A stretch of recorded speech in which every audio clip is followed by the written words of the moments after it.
Oh, the British media said they moved on from Harry and Meghan, right? They claimed they don't care. They're irrelevant, fading into obscurity, living their best Montecito fantasy life.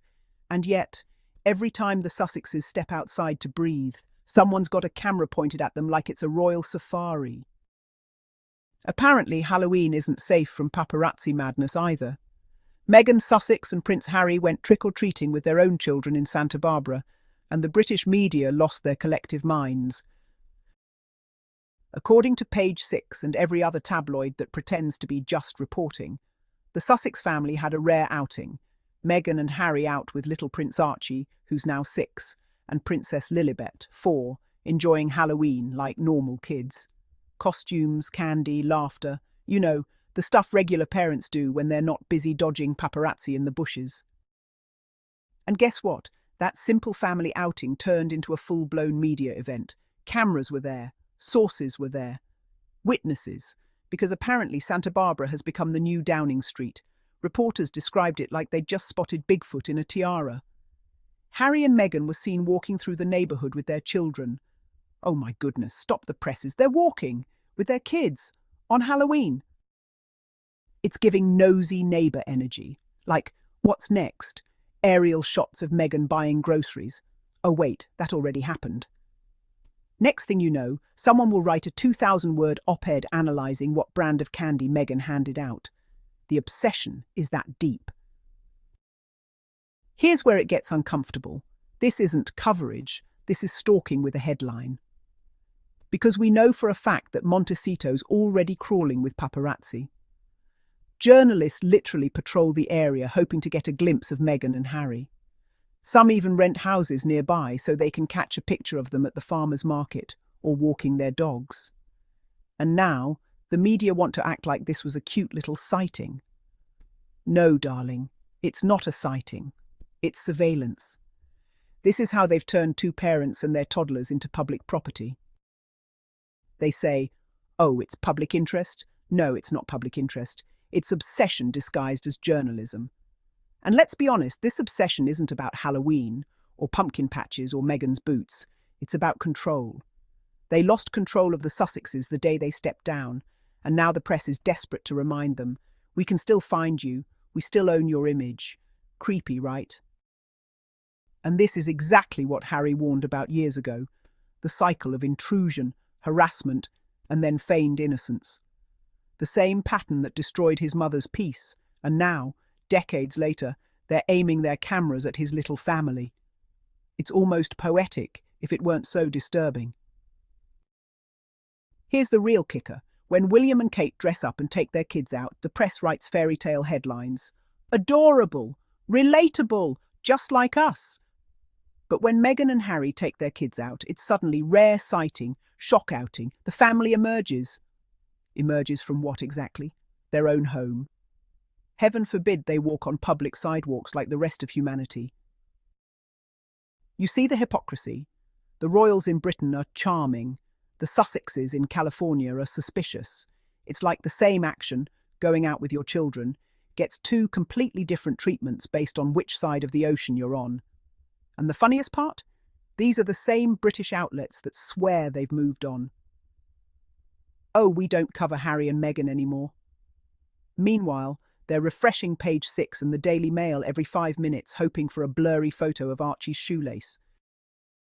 The denial is comical. They'll spend entire morning shows claiming, we don't even think about the Sussexes anymore, while literally running their footage in the background. It's like watching an ex stalk your Instagram while insisting they're over you. So how do they justify this mess? They frame it as, the public wants to see them. The public you've trained to obsess over them. You spent years shoving them into front pages, creating drama out of their breakfast choices, and now you're shocked people still care. Please. This isn't public interest. This is media dependency.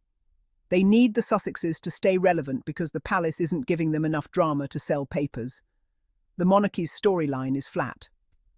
Charles looks exhausted. Kate's fashion brands keep flopping.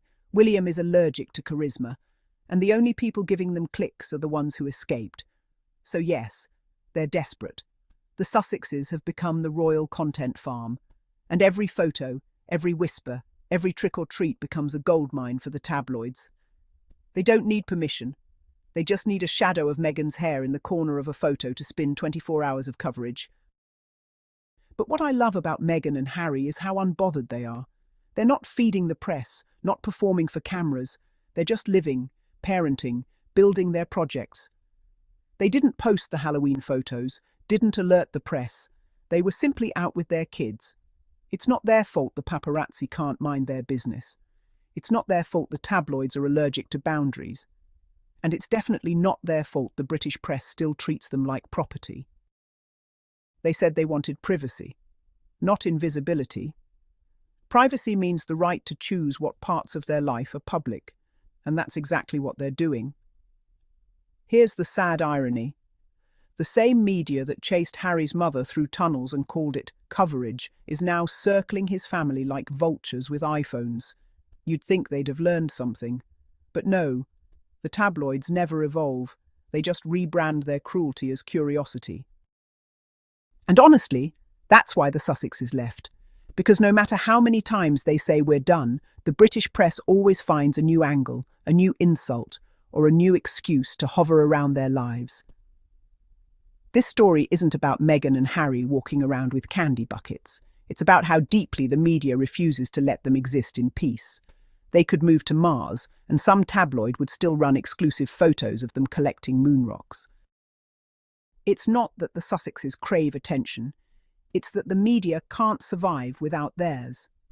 They are the oxygen of the royal coverage. The moment the Sussexes vanish completely, the British media's engagement rate plummets faster than a royal approval rating after a scandal. So they cling, they stalk, they obsess, and then they blame Meghan for attention-seeking. The same press that complains about privacy is the one hiding in bushes with a long lens, calling it a quick snap. But here's the truth.